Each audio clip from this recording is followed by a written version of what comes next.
I'm Susan Lavender, Anglo-Italian by birth, but I'm a Hong Konger. My poem, Fowl and Feline, is about early 1990s Hong Kong expat life. It was inspired by a Hong Kong-style painting of the owl and the pussycat by my friend and artist, Lorette Roberts. Fowl and Feline. It was 1995, Valentine's Day. Lantau was still an island, DB still a real bay. You could only reach Hong Kong by ferry, and 1997 was a local and an expat worry. There were still 2 years left, but passing at an alarming rate, when I heard a Valentine lovebird and his beloved mammal ponder their post-handover fate. The proverbial owl and pussycat sat side by side each day as the 7:20 Pea Green ferry left the bay.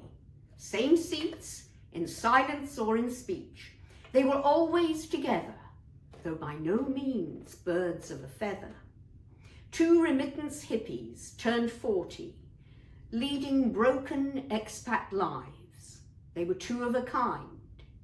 Though more different species, it would be hard to find. They knew England as those who do not only know her, surviving just a little longer in the setting sunlight of our harbour. She knew the inside of his head like the lines upon his face, without the need to hear his voice nor his features trace. She'd listened to his colonial ramblings from the past, when I was in Brunei, to which she'd smile and quietly sigh. The progress of the Blackburn Rovers, the latest cricket score, and more and more. They'd laugh together at unspoken jokes, complain about the crossword clues, recalling their 60s salad days, sharing the same youth, same age, same views. But now they faced their future and counted down their 90s final days. In this borrowed time and space, this goose that laid the golden egg, this very special place. Contracts ending, China coming, where could they go? They had no crops to reap, no seeds to sow, nowhere left to roam. Home? After all this time, Hong Kong was home. Family? No sister or brother. They only had each other.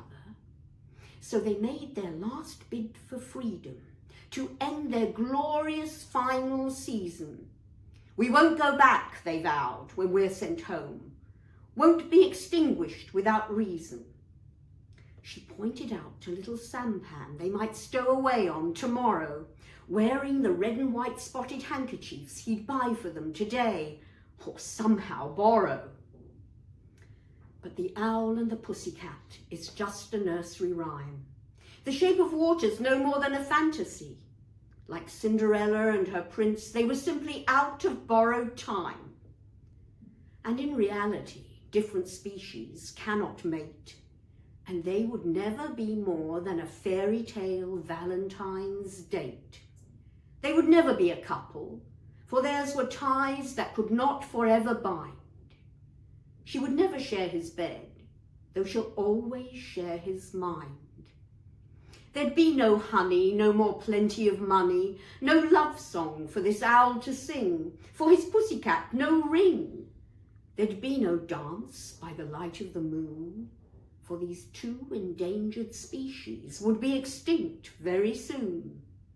Their flotsam red and white colours, still sticking firmly to the mast, would be the only remnant symbol left floating of their past, when 1997 shipwrecked and exiled them both on a different shore, and daily ferry rides to Hong Kong with Valentine pipe dreams were no more. That's for Tom, wherever he may be now.